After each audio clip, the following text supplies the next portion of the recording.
Chapter 89, The Might of the Imperial Uncle 1. The news of the imperial decree quickly reached Lion Binji's ears. She was so angry that she slammed the teacup in her hand onto the ground. What did you say? The emperor actually betrothed that slut, Yan Jinfeng, to His Highness the Third Prince. During this time, she had been thinking about how to deal with Li Yaoyao. However, the other party seemed to have disappeared from the face of the earth. There was no trace of her. The people she had sent out to search for her had yet to find any news of her. Who knew that before she could find Li Yaoyao, an imperial decree for marriage would make her feel like she had been struck by lightning? She was furious and enraged. She had thought that her greatest enemy was Li Yaoyao, but in the end, Yan Jinfeng had suddenly swept the stage. Yan Jinfeng, how dare you snatch His Highness the Third Prince from me? I'll make you die without a burial place.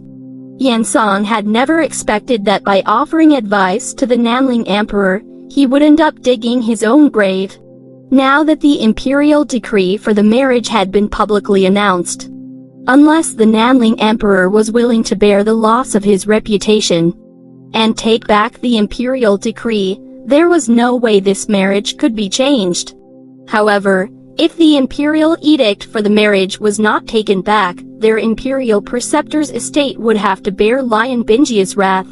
What should they do? After learning about the imperial decree for the betrothal, Yan Song rushed to the palace to discuss countermeasures with the Nanling Emperor. Your Majesty, why was the imperial decree for marriage changed? If you ask me, who should I ask? The Nanling Emperor was in a bad mood. Not only had he given the wrong marriage, but he had also given Jiushang the opportunity to be the first to have an engagement with Xue Fanxin. Now that Xue Fanxin was already the Ninth Imperial Uncle's fiancée, his original plan was impossible to carry out. Without Xue Fanxin, his bargaining chip, he did not know how to make Xue Fanxin fight for him with all his heart. The current situation was quite disadvantageous to him. The Dongxiang Empire was watching his lands covetously, and he could not find the best general to fight this battle. He was filled with regret.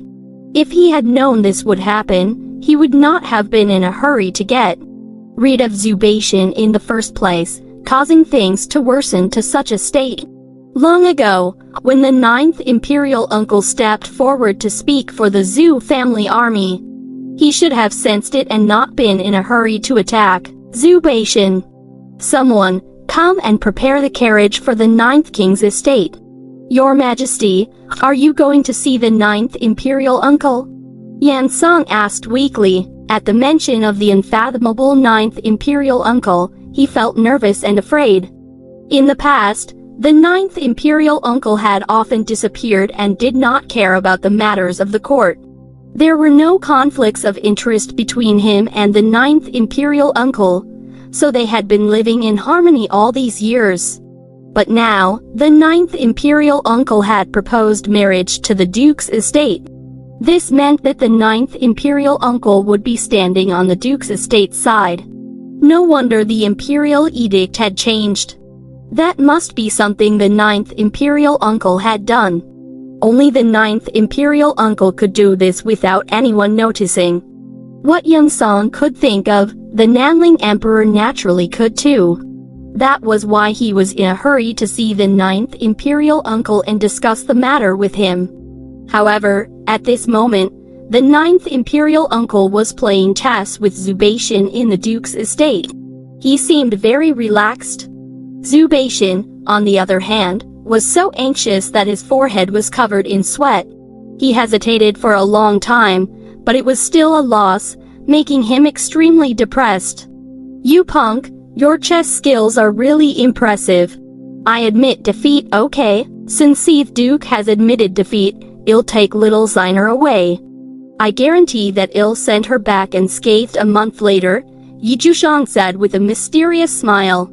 Xue Fanxin watched the two of them play chess and felt very bored. She yawned a few times. Just as she was about to doze off, the butler suddenly came to report, Duke, the Emperor is here. He's almost at the door. This Nanling Emperor is not in his imperial palace working hard as an emperor. What has he come to my estate for? Could it be that he wants to force me to fight for him? Xue Fanxin already knew about the shady dealings between the Nanling Emperor and Yan Song. He also knew that these two people were in cahoots and wanted to use his precious granddaughter for their own benefit. As a result, he did not have a good impression of either of them, not even the Nanling Emperor. Jiushang played with the chess piece on his finger and smiled coldly.